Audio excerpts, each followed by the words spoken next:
ఇవాళ కవిత మధ్యాహ్నం 12 గంటలకు తన నివాసంలో మీడియా సమావేశం ఏర్పాటు చేశారు. మీడియా సమావేశంలో మాత్రం ఎవరిని టార్గెట్ చేసి మాట్లాడబోతుంది.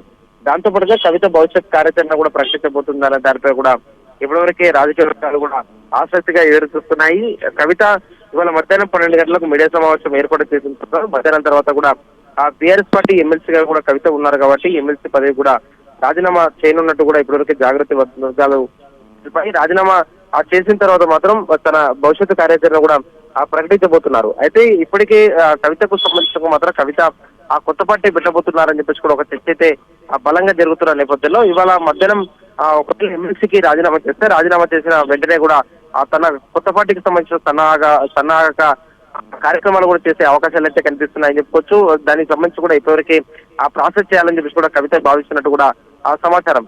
మధ్యాహ్నం తర్వాత నుంచి కూడా కవిత కొత్త పార్టీకి సంబంధించి కూడా కొత్త పార్టీ రిజిస్ట్రేషన్ కావచ్చు, కొత్త పార్టీని కూడా దాదాపు 15 రోజుల నుంచి 20 రోజుల వ్యవధిలోనే పార్టీకి సంబంధించిన పూర్తి చేయాలి అని చెప్పేసి కూడా భావిస్తున్నట్టు కూడా ఇప్పటివరకే తెలుస్తుంది. కొత్త పార్టీకి సంబంధించిన పేరు ఏమి ఉండబోతుందనే దానిపై కూడా ఇప్పటివరకే ఆసక్తి అయితే రేస్తుంది.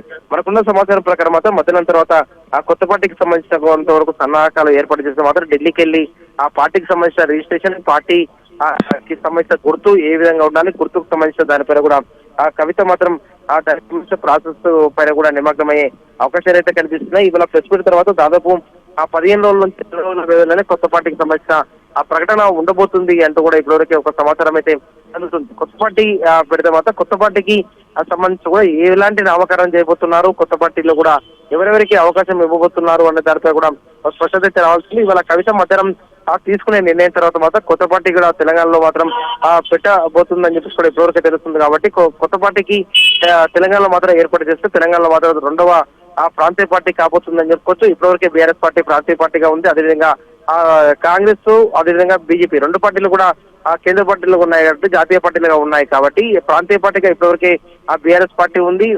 బీఆర్ఎస్ పార్టీ ఉన్న నేపథ్యంలో మాత్రం ఇప్పుడు ఏదైతే భారత రాష్ట్ర సమితి పేరుతో కూడా బీఆర్ఎస్ ఉంది. కానీ టీఆర్ఎస్ అనే ఆ పేరుకు సంబంధించిన మాత్రం టీఆర్ఎస్ ఆ పేరు పైన కూడా కవిత ఏమైనా ప్రయత్నం చేస్తుందా, ఆ టీఆర్ఎస్ పేరు కూడా ఎలక్షన్ కమిషన్ మాత్రం వేరే పార్టీకి ఏమైనా ఇస్తుందనే దానిపైన కూడా ఒక చర్చ అయితే జరుగుతుంది. కొత్త పార్టీకి సంబంధించిన పేరు ఏవి ఉండబోతుందనే దానిపైన మాత్రమే ఆసక్తి అయితే రేపుతున్న సిచ్యువేషన్ అయితే కనిపిస్తుంది. మధ్యాహ్నం తర్వాత పార్టీకి సంబంధించిన సన్నాహక ప్రాసెస్ కూడా ప్రారంభమయ్యే అవకాశం ఉంది.